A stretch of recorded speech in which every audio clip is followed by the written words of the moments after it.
the street? Why are we dying in the streets? We can't stand for it anymore. It's that question that brings thousands of these police protesters marching in the streets, past police headquarters, angry about what they call their mistreatment by the police. If they're not going to treat you like citizens, if they're going to brutalize you and abuse you and beat you and treat you like you're an escaped slave, if they're going to continue to do that, then we have the power. But Charlotte's new police chief has a question of his own for the protesters. Why aren't we seeing that passion when I have a 14-year-old that's killed on the streets? You have to have the passion for both. Black lives matter! And yes, all lives matter, but they can't all lives matter until Black lives matter. So don't try to shut me up with your statistics. Don't tell me about Chicago. Don't tell me about murder rates. I'm here. I live in North Charlotte. I know what Charlotte is. You can't tell me that we are the problem. And I tell our officers, for everyone that you hear that criticizes or hates you or hates your profession, there's 100 or 1,000 more people out there that respect what you do and love what you do. And so we have to be careful of what voices we're listening to. Chief Johnny Jennings was deputy chief back in May and June when those voices of protest came to the government center, calling for him and former Chief Kerr Putney to step down. If we are allowing a chief to allow officers on the street to do what they will, and for him not to have any knowledge of it, he don't need to be there in the first place. Jennings also heard the protest voices in 2016, when the entire country was focused on a fatal police shooting here in Charlotte. Our police, our protesters, our problems, all center stage. Black Lives Matter! 4 years later, these Charlotte police protests are part of a larger nationwide movement. Not starting here, not ending here, but certainly taking hold here. These are sustained protests, night after night, also day after day.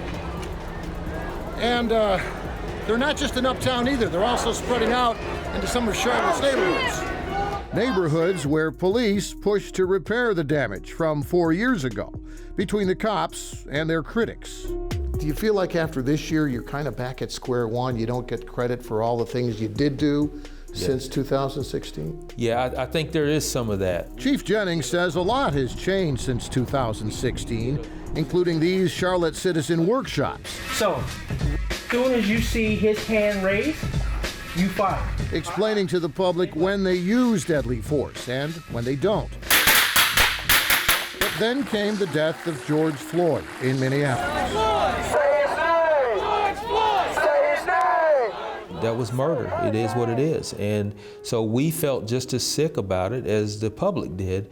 And what's unfortunate is that much of the public didn't see that. It's not fair, but it is reality. It's the reality you have to deal with as police chief. Absolutely. It's you're right. It's not fair. It's reality, but it's also a reality that one incident can bring us 10 steps back. So we are back at square one. Hey, where's your mind? They're all about to get gas. Here in Charlotte, that one incident may have been the police use of tear gas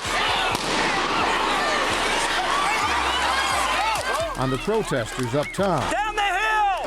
That's what triggered this huge demonstration outside the government center and their demands. To defund the military tactics, the tear gas, the pepper spray, then we need to come back with 1,000 more, and 1,000 more the day after that, and 1,000 more the day after that, until we get rid of the Charlotte-Mecklenburg Police Department.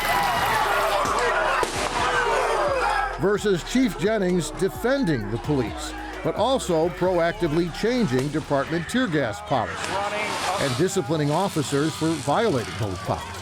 We're going to make mistakes because we're human beings just like everyone else, and we'll make our mistakes, but the question is, what do we do after we make those mistakes? Do we get better and learn from that? And our agency has always tried to strive for that. is not an us against them. This is how we can be better, and this is how we can win the trust of the community. And we have to show the people that we are in it for the safety and well-being of our community.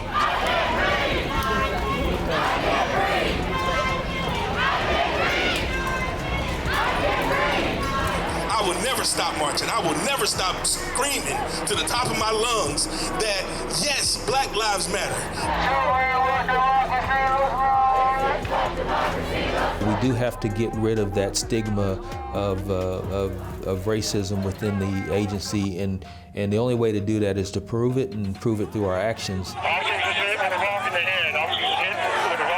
Some of the same officers that were injured during the riots, that were getting rocks and frozen water bottles and fireworks blown up in their face, some of those same officers are the same ones that are out in the communities doing great work.